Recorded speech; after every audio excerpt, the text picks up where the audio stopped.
We often hear about the pursuit of happiness as the ultimate goal in life. But is happiness all there is to a fulfilling existence? What about living a meaningful life where our actions and choices resonate with a deeper purpose? And have you ever considered the idea of a psychologically rich life filled with variety, emotional depth, and intellectual engagement? In today's episode, we'll explore the differences between these three intriguing concepts: a happy life, a meaningful life, and a psychologically rich life. We'll discuss what each of these paths entails, how they intersect, and how you might recognize which path you are on or want to be on. Welcome to Tell Me More and Then Some. I'm Alina. And I'm Angeline. Join us as we dive deep into the topics that fuel our conscious evolution and keep us learning as students of life. We invite you to come along and share the ride. We hope you're empowered to learn and grow into the best and most authentic version of yourself. We're so happy you're here. Let's go. Welcome back, lady. Welcome back. You were in DC. It's been about a week. I was, yeah. No, it's been fun. My sister was going to DC for work this week, and you'd be proud of me. I was very spontaneous. I was proud of you. I am proud of you. Because I am not a spontaneous person. And on Sunday, I was talking to her, and she was like, why don't you just come with me? Like, you could work from the hotel. You don't have to pay for a hotel room. And then we'll hang out and explore DC. And we had never been there before. So yeah, packed my bag, left the next morning. And it was a beautiful city. I can't believe I haven't been there before. Clean. Georgetown was my favorite. I mean, not that I saw all the neighborhoods, but it was a great time. I'm just really tired right now because travel takes it out of me. But yeah, it's been good. How's your week been? It's been good. I missed you. Yeah, I agree. I think DC is a beautiful city. I've been there a few times, and I remember I was working for this woman once when I was working for Children's Memorial, doing research, and she had lived there for many years. And I was like, God, it's so beautiful here. Same thing. It's so beautiful. It's so clean. And she was like, yeah, it's like a rotten apple. It's beautiful on the outside, but once you get into it. Oh, wow. Yeah, she wasn't a huge fan of some of the people, but it is beautiful. Yeah. I agree. And Georgetown is so charming. Beautiful. Mm-hmm. Yeah. The rotten apple analogy is funny. Isn't that funny? Probably one of the best Ethiopian meals I've had was in DC. Toronto and DC. Oh, I love Toronto too. But yeah, week's been good. I'm excited to get into this topic with you. Ditto. I think it'll be a fun one. Shall we? Yes, we shall. Many of us want to have a good life, but when we put the concept of quote unquote good under the proverbial microscope, we all mean different things. In psychology, it's been traditionally understood that this is a choice between a happy life and a meaningful one. In 2018, researchers Lorraine Besser and Shigehiro Oishi, I probably butchered that, I'm sorry, explored the concept of a psychologically rich life as a third potential route in a good life. And fun fact, this dates back to the ancient Greek philosopher Aristotle, who had a significant role in the exploration of these concepts through his work, particularly in his writings on ethics and well-being. But before we dive into what that third route is, let's talk about the first two, happy life and meaningful life. Happy life. So a happy life is characterized by high life satisfaction, including things like stability, pleasure, enjoyment, health, wealth, positive emotions, and comfort. And people with happy lives report stable long-term relationships and are generally high in extroversion, agreeableness, and conscientiousness. It's argued that enjoying a happy life is tied to some extent to good luck and fortune. It's likely to happen when we have enough resources to eat and sleep and live in an area with no major conflicts. So resources such as time, money, and relationships are important for someone to live a happy life. Do you think you know a lot of people that fit into that? I do. It's interesting because I know people that have the things that were just listed, right? The resources, the friendships, the relationships. And I'm still unclear on where I land in all of this, but I find myself sometimes wondering, like, what brings them joy. Mm. And it's interesting to learn about this because sometimes this is enough for somebody to have a life that's fulfilling for them. But yeah, I do know some people. Do you? I think so. Yeah. I don't know. I think maybe a lot of people that would fit into this. Yeah. Yeah. Yeah. It's interesting. Like if I have a great career and I'm married and I have my family and we're healthy and we're making good money Yeah. to travel Yeah. and do things together, like if all those things are in place, Right. then what more do you want? Right. Right. Right. Like And that's good. Yeah. And I typically, I don't know, I guess there's gratitude there, right? Yeah. To have a happy life that you Mhm. have these things that you're blessed with, really. So it makes a lot of sense. So should we dive into a meaningful life? Yes. Go to the So, next. in contrast to a happy life, good luck and fortune are not required to live a meaningful life. So this is a life where one lives with purpose, meaning, and service, where they have important aspirations, can make sense of their life and where they're headed, and feel that their life has significance. So essentially, if they know their why, they can tolerate the how. Mm. And these individuals live their lives contributing to a bigger group or cause, pursuing growth, and are guided by specific principles such as morals, ethics, and values. They also tend to engage in certain ritualistic activities such as volunteering or praying. They share similar personality traits and positive relationships with their counterparts who live a happy life. And examples of meaningful activities include volunteering, being of service in any way, pursuing passions, family, and career. So, moral principles, relationships, and consistency are important for someone to live a meaningful life. Mm-hmm. It's funny when you talked about volunteering or praying and ritualistic activities. I think religion is a big one here, right? You find community within your church or your mosque or anywhere. So I think that is an example of people living meaningful lives. I know for me, I was enrolled in this speaking program with a coach, and she really helped us create the story of our lives, kind of the ups and downs. And I've talked about my breast deformity and my mom passing away. There were a lot of really hard times in my life. And I found that having her support in building that arc of my storyline really inspired me to want to help others do that. Mm-hmm. And I don't know if I ever mentioned this, but I am a certified coach. So I took that, and I find meaning in coaching others to help find their voice and be their authentic selves. And that gives my life a lot of meaning. So that's an example that comes up for me there. Yeah. And that's a great example of when I said family and career, right? Because you're like career, but yeah, that's a great example of one's career, right? Yeah. Yeah, I can certainly think of people that I know that fall into this. Or even nursing, doctors. Yeah. That could fall under this as well, right? Yeah. They create meaning out of helping others in their as part of their careers. But that's not to say that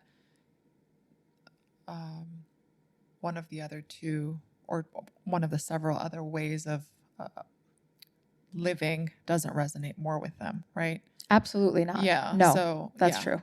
That's true. We'll get into so that they later. can have a psychologically rich life, which we'll get into. Yeah. Right. Perfect. Should we go into this mysterious psychologically rich life? Okay. So just because some are unable to live a happy life, it does not mean that they choose to live it with purpose and meaning. So it's not one or the other, essentially. Instead, they might seek out novel experiences that enrich their lives. So ranging from low cost and free activities to those that require investing in more resources. Examples of this could be things like traveling, spending a semester abroad, literature, film, sports, music, the arts. I even think nature is a big one here. Essentially, these folks seek the aesthetic of life, whether via the richness of one's inner explorations or finding beauty in everyday mundanity. I don't know how to say that word. It's a good word. Yeah. The everyday mundane. Mundane. There we go. I'd rather But say mundanity that. is a word. It is. Yeah. Trust me, I looked it up. But associated with a psychologically rich life is also things like personal growth, autonomy, self-acceptance, purpose in life, and positive relationships. Research shows that many people's lives are psychologically rich, even if they are not particularly happy or meaningful, and that these lives have subjective value. And people who have experienced catastrophes and tragedies might not say that their lives are happier as a result, but their lives probably would be psychologically richer. Divorce, for example, can be painful, but it can also change your perspective in a way that can be psychologically enriching. And these interesting perspective-altering experiences mean that individuals with a psychologically rich life experience a life more intense in both negative and positive emotions. And unlike those with a happy or meaningful life, those who seek or live with psychological richness are higher in openness and curiosity. So things that are important for someone to live a psychologically rich life, like I said, curiosity, time, energy, spontaneity, are all components of psychological richness. I remember the first time I heard of a psychologically rich life was by you. Yeah, it was a while ago. It was a while ago. Yeah, it was an article. And I think, were we walking Ziggy? We were like walking outside and I was like, oh, look at these flowers. And Yes. I was just talking about the trees and nature. And you just looked at me and you're like, oh my God, girl, you really live a psychologically rich life. Because I didn't even notice them, right? It's like, look at this tree. Look at these flowers. Isn't this incredible? I literally would have passed by, not even noticing And them. you said that. You're like, girl, why are you looking at the flowers? Yeah, that is an example of it though, right? It's almost like this word like awe, AWE, sounds weird, but it's like living life full of awe and like constantly in awe. Yes, and just in amazement. I don't know, amazement is a word, but it's rich. It's enriching your brain with beauty of life. And it's something I know that I would like to be pursuing a little bit more. And we can get into that later. But yeah, I definitely think you embody a lot of the psychologically rich life elements, which is so cool. Thank you. I like it. I like it. I like it. So bringing it all together, a fun way to explain the three is thinking on their deathbed, the people who led happy lives might say, I had fun, right? That was a lot of fun. That was exciting, things like that.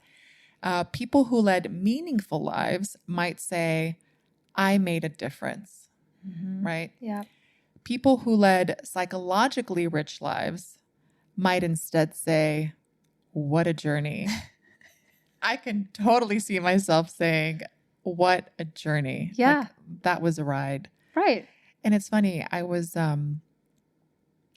talking to my intuitive / healer. I don't think I've talked about this yet, but I've been working with this intuitive, and she just said this to me yesterday. She's like, you know what I love about you?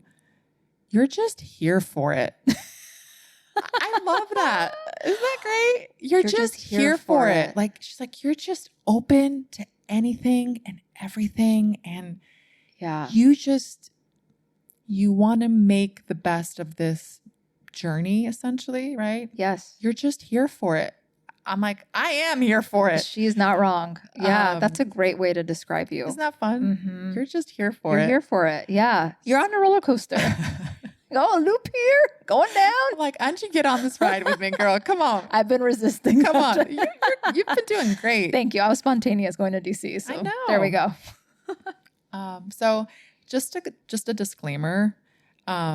if a good life is defined broadly as a life worth living, and if values represent the types of lives worth aspiring to, there could be as many forms of a good life as there are distinct values. For instance, there could be an intellectual life, a materially wealthy life, an artistic or creative life, an influential life, a loving, caring life, or a religious life. Yeah.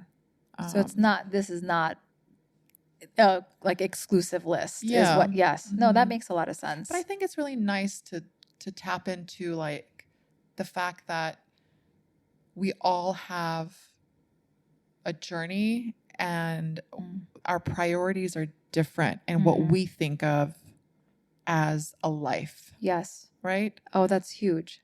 Because I find myself, as we were talking about this concept, I can be judgmental, I think.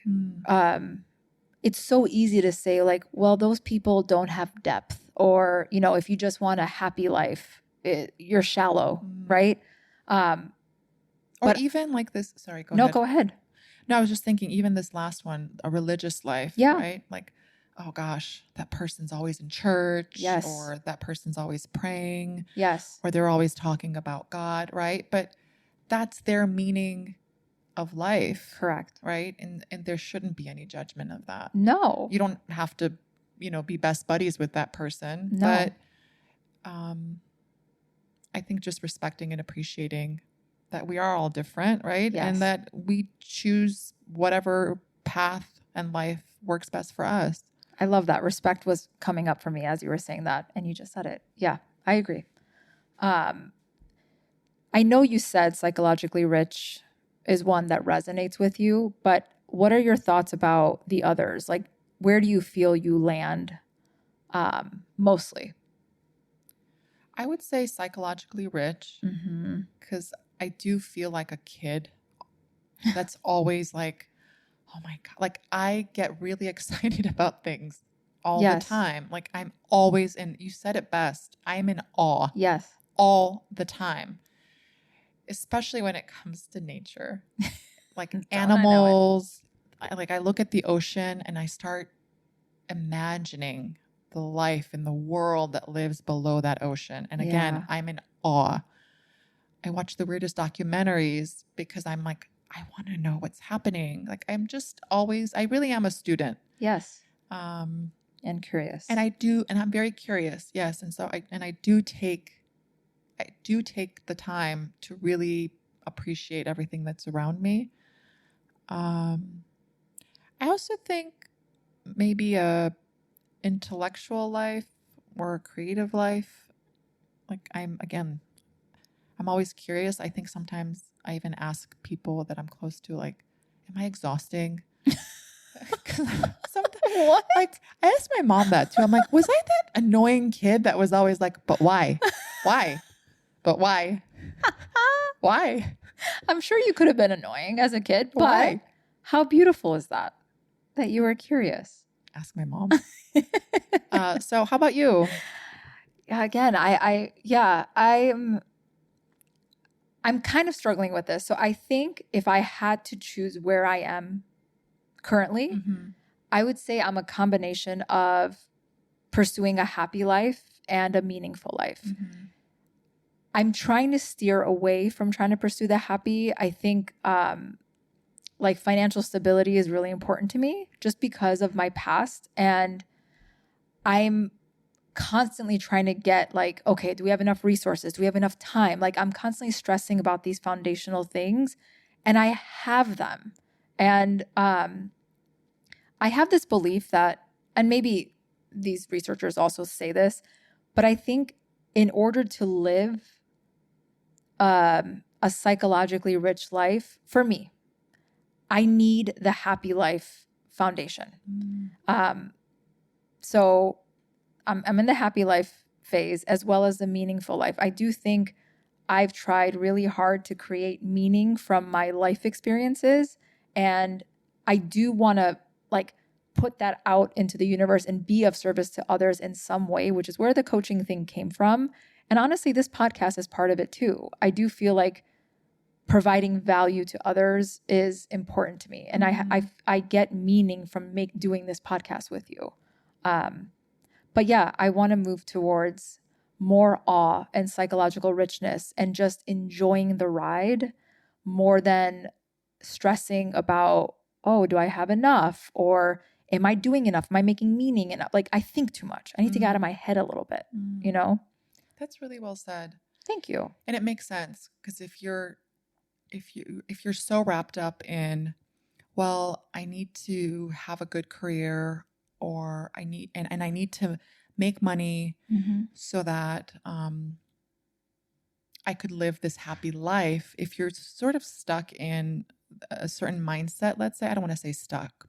Yeah. Focused. Let's say focused. There we go. If you're focused on a certain lifestyle or you have a certain set of values, I think it's hard to sort of stop and smell the roses. Yes. Great phrase. Because even if you're walking, instead of looking up at the trees or looking at the flowers, you're thinking, oh, I have that project yes. that I have to complete, and I have to do this and I have to do that. Like, you're not really present. No. Right? No.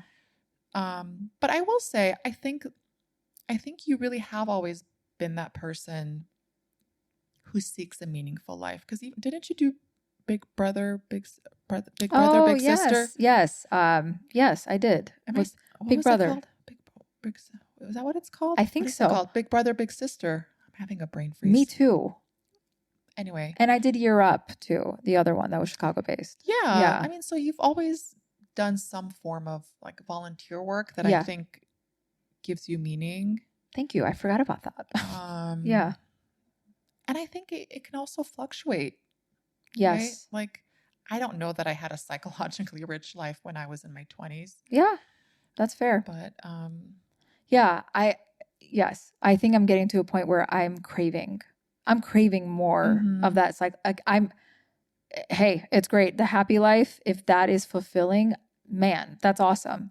I think I'm craving a little bit more complexity and richness.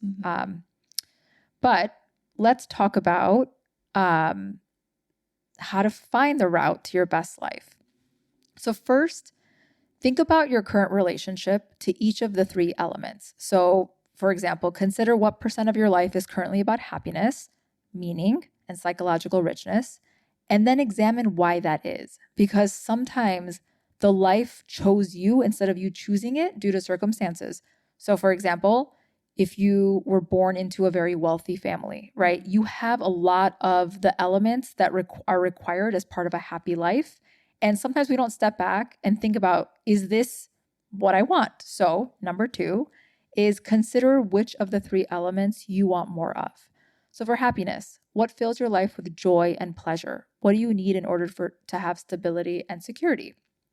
The second one, meaning. How do you make sense of your past, present, and future? How can you live purposely in your community or towards a cause? And what must you do in order to grow as a person? And finally, psychological richness. What can you seek out that will make your life more interesting? How can you seek beauty or color in everyday mundaneness? There's that word again. It's a good freaking word. It's good. It's a good. We've covered all the tenses. We have. Mundanity, mundanity. Mundaneness. And then finally, feed all 3, right? They don't stand alone or are mutually exclusive. When you enhance one aspect, you can strengthen another. And, you know, like I said, I always thought like happiness, like safety, physiological needs being met was the foundation by which you can pursue growth or psychological richness. And that's not necessarily true. And I think it's important to say that we alluded to this, but it's not shallow or unspiritual to want any of these 3. And sometimes admitting that one wants to be happy has a bad rep, but it's good to want to be happy. And, you know, joy and stability are inspiring.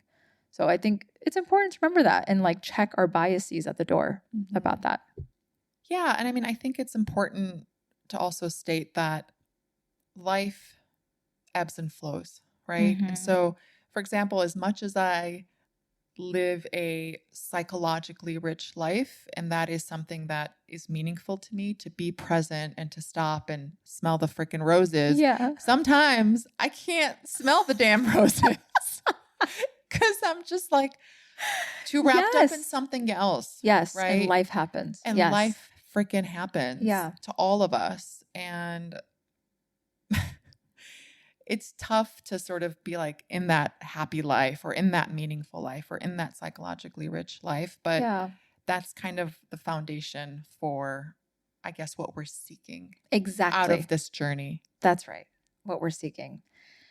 So here's to being happy, purposeful, and psychologically rich in whatever combination you choose for yourself.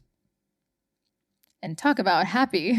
Let's talk about joy. Mhm.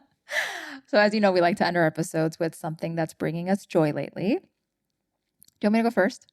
I'd love that. I'm excited about this one. I don't think I told you this, but there was a place in DC called Chopped, and it's CHOPT. And the first time I tried this place was in New York, and it has chopped salads. Chopped salads should be everywhere. They bring me so much joy because you don't have to deal with big old pieces of lettuce and a half a tomato to put into your mouth. Like, the dressing was perfectly distributed throughout everything, and it was bite-sized pieces. And I just wish we had one in Chicago because unless I don't know of any, like, Sweetgreen ain't doing it for me. And funny enough, Sweetgreen is from DC. What? Did you know that? I did not know that. Yeah, there were 3 college students, I believe from Georgetown. 3 guys. Oh my gosh. They were in college. There's a really good podcast on this, actually. Interesting. Yeah, but it started in DC. Okay. Because there wasn't enough like fast food salad places. Yeah. And now there's like over 200, I think. Yeah, there's in North America. They're everywhere. Yeah. But yeah, they started in DC. So this is funny. That is wow. That's what a connection there. Yeah. Yeah. No, we need And more all they chopped do salads. is chop it up. That's it. Because you can take Sweetgreen and chop it up. Well, I don't want to chop it up. No, not you, but they can. They can. I bet you they will. Well, they have these big bowls. They throw your whole salad in and they ask you what dressing and how much dressing. And then they chop it with this chopper and it mixes the dressing while they're chopping it. And then they throw it into your little container. It's perfection. I love how passionate you get when you talk about food. I love food so much. You're such a foodie. Yeah. It's there so we go. cute. It's psychological richness. I know. I enjoy every bite. You do. Yeah. So that's me. How about you? So cute. Thank you. I guess in staying with the theme, since I mentioned my intuitive / healer, I know it might sound a little woo-woo to some of you, but that's okay. It's okay. I'm all right with it. She's just lovely, and I've only met with her a few times, but it's bringing me a lot of joy lately. And I just signed up for this like DNA methylation test. I'm looking forward to that coming in the mail, and then she's gonna go through the results with me. So I don't know. What does that tell you? It tells you about what you can and cannot methylate. It tells you, like, it gets, from what she told me, it even gets into the like the nitty gritty of like what you should and shouldn't eat. And, you know, there are certain foods that we might be eating that are really good for us, but if our bodies don't know how to break them down or how to methylate, then it's sort of a moot point. Wow. And I've just been learning a lot from her around like energy and intuition. And it turns out I have really good intuition. And I've just been really tapping into that a lot lately and trying to get better at tapping into my gut. And I've been really learning these things from her. And so I always end our calls and I feel really good. Yeah. So yeah, I've noticed that when we talk. And she's going to be in town. She lives in Austin. She's going to be in town in a few weeks, and I'm taking this energy class with her. I'm so excited for you. And Kinda, my friend Kinda, is coming as well. So that's what's bringing me joy lately. I love it. I know. I've noticed whenever you talk about her, like you light up because I think you're learning so much. So it's tapping into that curiosity, and you really are here for it. I'm here for it. Isn't that fun? I love it. Yeah. All right. Well, before we sign off, if you've enjoyed this episode and if you like the show in general, please take a second to rate, review, and subscribe because it goes a long way and it's actually the best way to support our show. And with that, That's all we've got for you today. See you next time on Tell Me More and Then Some. We hope you enjoyed this episode. If you did, please rate and review to help us reach more listeners. To learn more, make sure to follow us on all the socials at moreandthensomepod. Join us for new episodes every Wednesday on Apple, Spotify, or wherever you listen to podcasts. Until next time, stay curious, learn more, and talk about it.